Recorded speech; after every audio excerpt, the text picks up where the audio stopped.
And for that reason, I know you're looking for the man. But the man in the mask is sitting in front of you.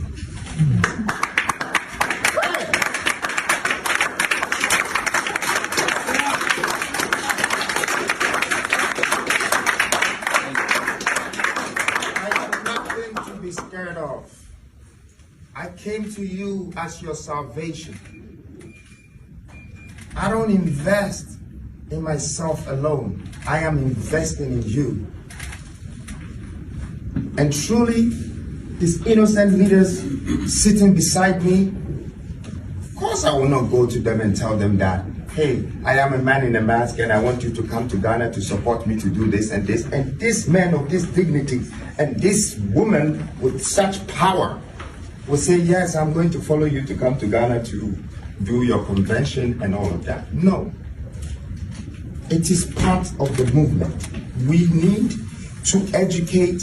We need to uplift our children. We need to voice out to them. If you are about to find out about this man in the mask, because I never spoke a word, you were looking for me. I didn't tell you whether I am into politics, whether I am an evangelist, whether I am a conventionist or a revolutionist. We have been miseducated. And so as and many others, we understand that we have failed right. And we do know that with our little wisdom and the energy and the intelligence of our youth, together we can take our Africa in a new direction. That is what we came here to do. And that is what New Africa Foundation has asked us to do. We do know that our leaders cannot lead us on their own. They need all of us. So the message that we were going to deliver to our youth today was the message of hope, the message of resilience, and the message that says the Africa we want can only be built by us for us. And for us to succeed at doing so, we must be united. That the African youth are Africa's future. Without them, there is no future for Africa. And as elders, we have a responsibility to share with them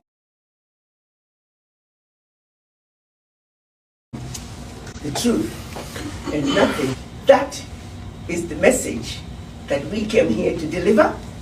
That is what New Africa Foundation had requested us to do. We may not be at the convention center, but we intend to continue to preach the gospel of truth until we reach the promised land. I have no doubt in my mind that we will get there. Because Africa, the Africans,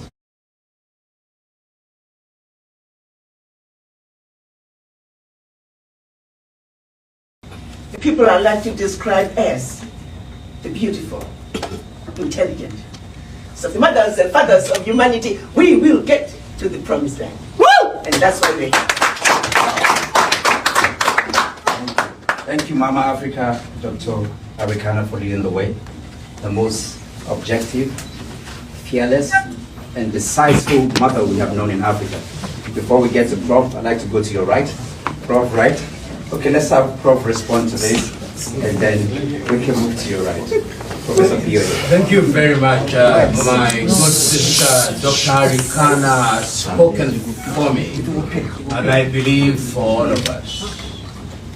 We came here to Accra, Ghana, to share our message. The message of hope. The message that Africa needs at this time. And there is no better place in the continent of Africa to begin that message than Accra, Ghana. It is in this Accra, Ghana that the Osage for Kwame Nkrumah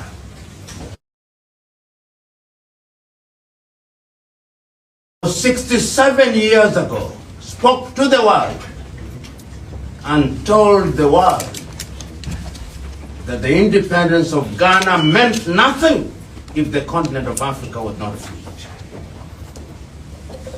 67 years later, we were congregating here in Accra, in the very same place where the founding fathers and mothers of Ghana congregated to share the message of hope. Invited as we were by the New Africa Foundation, with one single instruction that we have lamented for too long, agonized for too long, and the time is now to organize. That is the innocent message that we came here to deliver.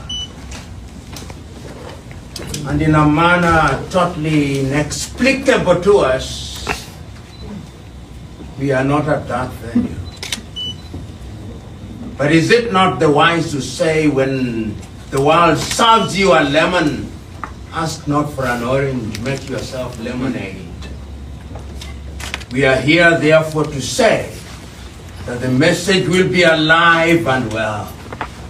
And you who are here, young and old, you are the conduit via which we are now telling the world that the journey of hope continues apace, not only within the continent of Africa, which is the mother continent, but to Africans in the diaspora. I have no doubt in my mind that there is a conspiracy of sorts by the elements that it has happened the way it has happened. So this is not an occasion for lamentation. It is an occasion for redoubling our efforts. And our presence here in Accra, Ghana, my good friend, Honorable Obi, my dear sister, Dr. Rikana Chihomri Kwao. This is the occasion for which the English word serendipity was created. It is a serendipitous occasion that heralds a great future for the continent of Africa.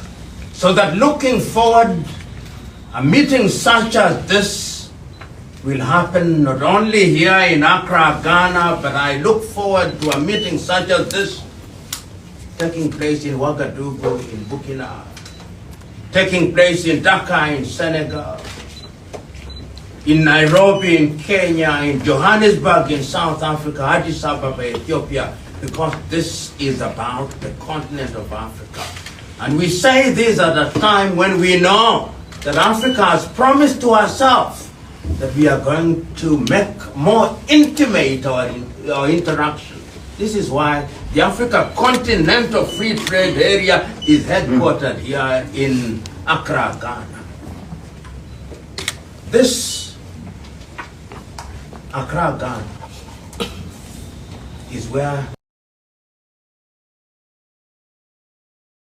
all Africans of good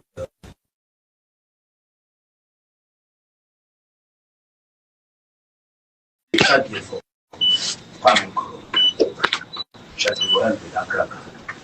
you.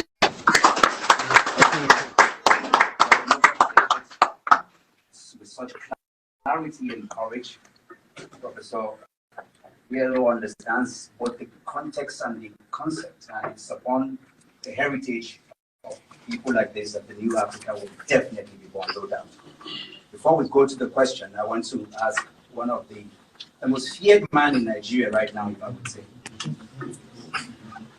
Mr. Peter. After listening to Prof and Dr., I don't know what I still have anything to contribute to this. But it's your question. How is it for comment? Let me start by thanking the New Africa Foundation for their invitation and organizing this event. Like previous speakers are saying, We might not be at the convention, but that will not stop the conversation. We only shifted venue, so the conversation continues. We're in Ghana to start the conversation about Africa. Africa for too long has suffered, and everybody knows the reason why Africa has suffered. People can try to present it in different things. The process speaks about it every day. Africa has been going through what it's going through because of what I always say, it is due to one problem: leadership. It is failed leadership over the years that brought Africa where it is. I want to start a conversation because of what Dr. Khan has said, talking to the youth of Africa. No continent in the world today has the potential of Africa. Not one. We are the second largest in terms of population and size, but our potential is far greater than even number one, because today Africa is the only continent that has a population of 1.1 billion youths, energetic, talented, ready to lead the world in different areas of the world. Africa is home to the biggest, highest amount of natural resources, from minerals to, we have 65% today of the world uncultivated arable land.